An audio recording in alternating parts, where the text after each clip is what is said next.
recette. C'est juste pour mettre sur les bras.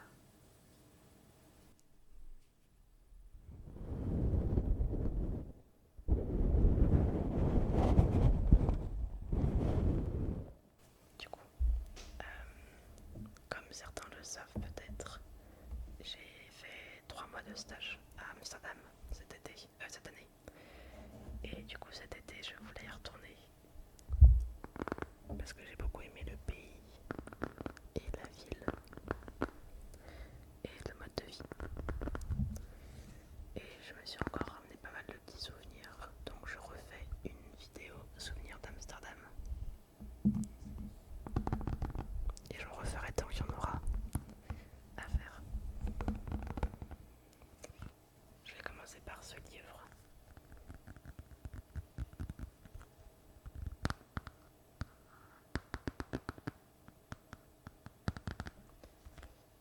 C'est un livre de Miffy. Vous connaissez sûrement Miffy, ce lapin. Et en fait elle vient des Pays-Bas. Et moi je ne savais pas ça. J'ai appris ça cette année. Mais donc il y a beaucoup de choses liées à elle là-bas.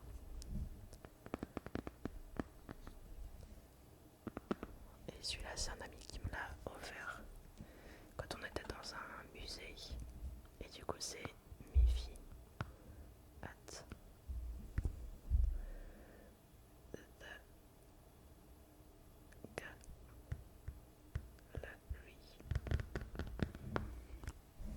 Miffy à la galerie ou au musée.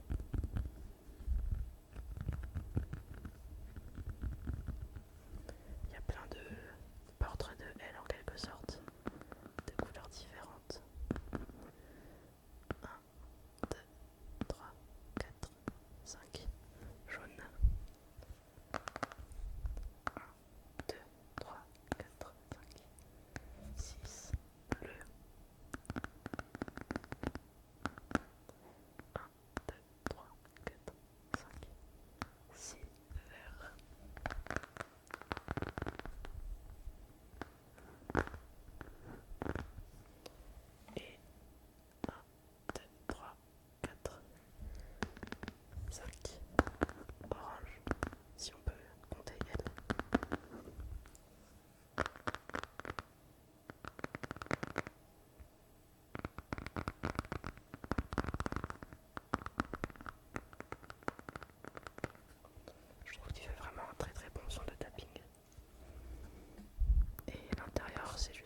me suis mis du vernis pour la première fois depuis sûrement un an au moins, parce que je savais que je ferais beaucoup de tapping.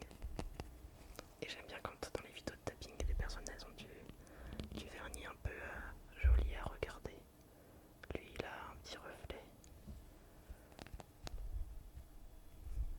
Ça fait bizarre de me voir avec, mais j'aime bien. Et oui aussi je voulais prendre une maison comme ça parce que quand je vais à Amsterdam j'aime beaucoup surtout sortir de la ville et aller dans les petits villages aux alentours. Donc ça représente un petit peu aussi ça. Et pas que la ville. Ok, troisième chose.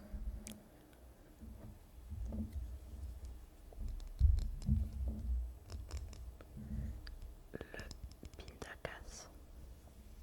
Alors là, c'est un pindakaas. Pindakaas, ça veut dire beurre de cacahuète. Mais lui, il a un nom particulier. C'est écrit D. Je sais pas si vous voyez. Pindakaas Winkel. Je sais pas vraiment ce que ça veut dire. À part pindakaas. Je sais pas ce que ça veut dire Winkel.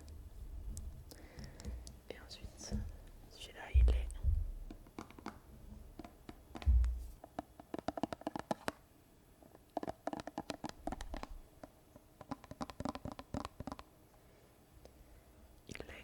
au caramel.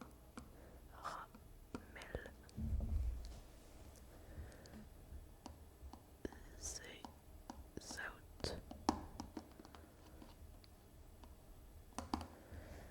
Avant, je le prononçais zizout. J'aimais bien dire zizout. Mais en vrai, c'est pas zi, c'est zé. Et c'est zé, genre en deux parties. Et ensuite, c'est zout. Zout. Un peu comme si en anglais c'était le mot out. Et ça veut dire si ou zé, ça ressemble à si en anglais. Et zout, ça ressemble légèrement, mais quand même pas mal, à salt. Salt. Du coup, sel de mer. Caramel au sel de mer. C'est un peu caramel beurre salé quoi.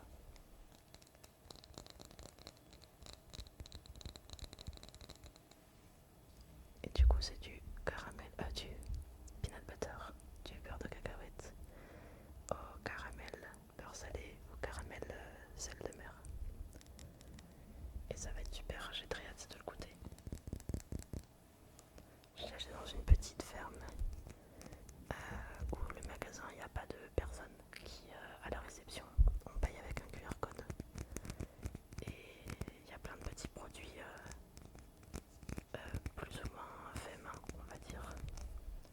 Il y a aussi des fruits et légumes. Et vu que c'est des fermiers, on peut aller goûter leur lait. Ils ont une machine où on met des pièces. Nous on a mis juste 50 centimes, mais on a eu presque une bouteille entière de 50 centilitres, 500 centilitres. Donc je pense que 1 euro ça doit être un litre. Et c'était du très très très bon lait. Et c'était une très bonne découverte cette ferme. Donc j'étais contente de ramener un produit de là-bas, même si c'était un petit peu cher. C'était 5 euros. Ce qui est pas énorme parce qu'en France le peanut butter ça coûte 5 euros. Mais là-bas ça coûte vraiment rien. Mais ça vaut le coup. Ok. Je vais passer au prochain objet. Je vous ai montré un livre et un aimant et un pot de nourriture. Et maintenant il me reste un deuxième livre et un deuxième aimant que je vais aussi vous montrer.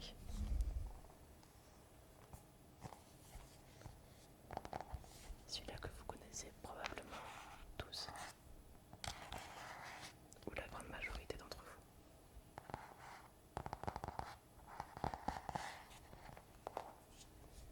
Max et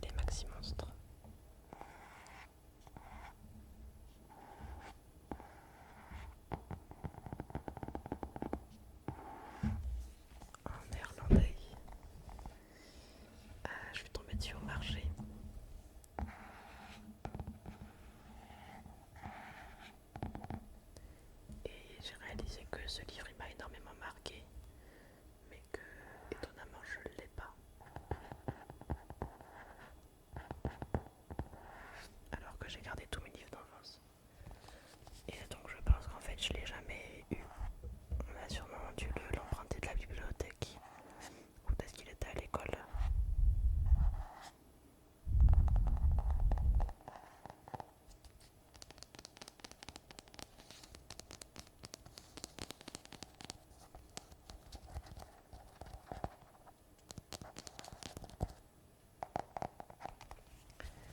Je vérifiais que le micro marche bien.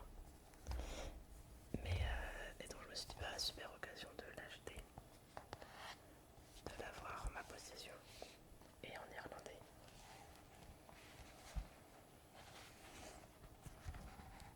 Donc voilà, c'est exactement la même chose, bien sûr, juste en néerlandais. Et ça m'a permis d'apprendre pas mal de mots, de comprendre un peu comment sont structurées les phrases. Et juste d'avoir le livre. Il y a un truc que j'ai bien aimé pour comprendre la langue.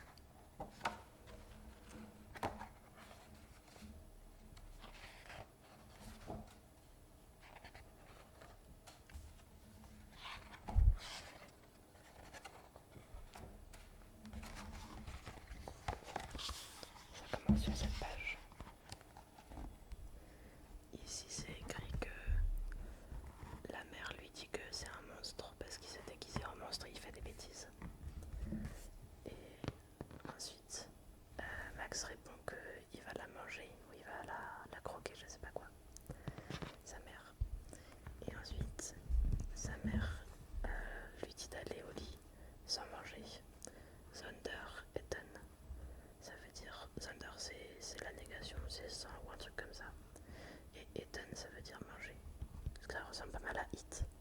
Et ça ressemble beaucoup surtout au mot allemand je crois que c'est Etten, exactement les mêmes mots. Et donc on comprend comme ça, on apprend comme ça le mot manger, important pour la suite.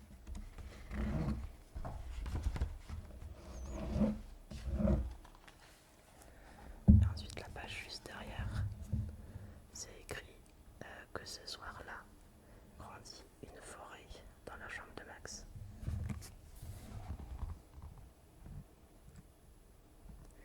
Et donc on apprend le mot Avond.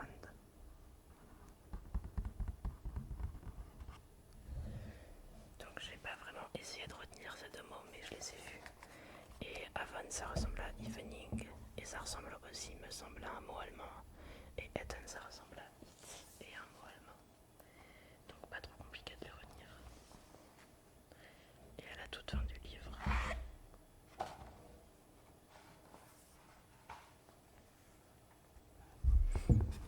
on a cette phrase où Max rentre dans sa chambre après toute son aventure et il voit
parce que celui-là il est pour ma mère.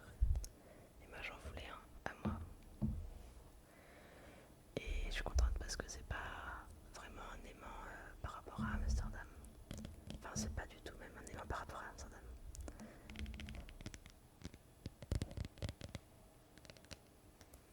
C'est un aimant de Marken. Et c'est un endroit où j'ai beaucoup aimé aller. J'y suis allée 2 fois. Une fois pendant les 3 mois où j'étais pendant le printemps. Et là pendant les 2 semaines où je suis revenue. Et je suis retournée à Marken. C'est un voyage qui dure la journée, je dirais à peu près. Un peu moins, ça dépend du rythme qu'on a. C'est à un peu plus d'1 heure et demie de... Selon le trajet qu'on prend, c'est entre 1h20 et 1h40 d'Amsterdam. Enfin, de là où j'habitais à Amsterdam, qui est loin du centre. Je pense que si on part du centre, ça doit être à 1 heure. Et le chemin en entier, il comprend d'aller voir d'autres villages. Donc quand on fait un peu un tour, ça prend la journée. Et en fait, c'est une petite île. Je sais pas si vous voyez la carte. Il y a la mer ici. Et là, il y a pour les Pays-Bas qui font un peu l'angle comme ça. Il y a la mer. Et là, il y a un grand bras qui descend jusqu'à Amsterdam. Et donc, on peut remonter depuis Amsterdam. Là, c'est ça qu'on fait. Et dans le gros bras, il y a une petite île. Elle est très petite et elle est pas très loin de la côte. Et elle est reliée par une route qui est au-dessus de l'eau. C'est pas un pont, c'est vraiment une route. Et donc c'est vraiment très cool à faire à vélo comme voyage. Et l'île est très très belle. C'est pas une île comme on pourrait l'imaginer en tant que une île un peu paradisiaque ou quelque chose de naturel. Je me demande un peu d'où vient cette île parce qu'il y a beaucoup de travaux autour qui font une digue qui permettent qu'elle reste au-dessus de l'eau parce qu'en fait pour moi elle est sous l'eau. Il y a là toute l'eau, ensuite il y a une digue, mais ensuite ça descend. Et s'il y avait un trou dans cette digue, bah ça se remplirait comme une baignoire quoi. Donc c'est surtout beau pour les maisons et il y a un phare au bout de l'île qui est très beau avec une plage. Et je me suis jamais baigné parce que il faisait pas assez chaud les 2 fois où j'y suis allée. Mais c'est un objectif pour moi d'y baigner une fois dans ma vie.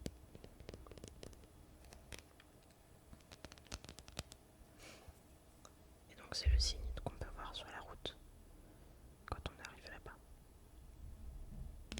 C'est assez simple comme souvenir. C'est pas hyper évocateur, c'est juste le nom de l'endroit. Mais j'aime bien. Je trouve que c'est assez beau à voir sur un frigo de manière très simple. Et je pense qu'en partie je l'ai acheté pour le tapping.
génération de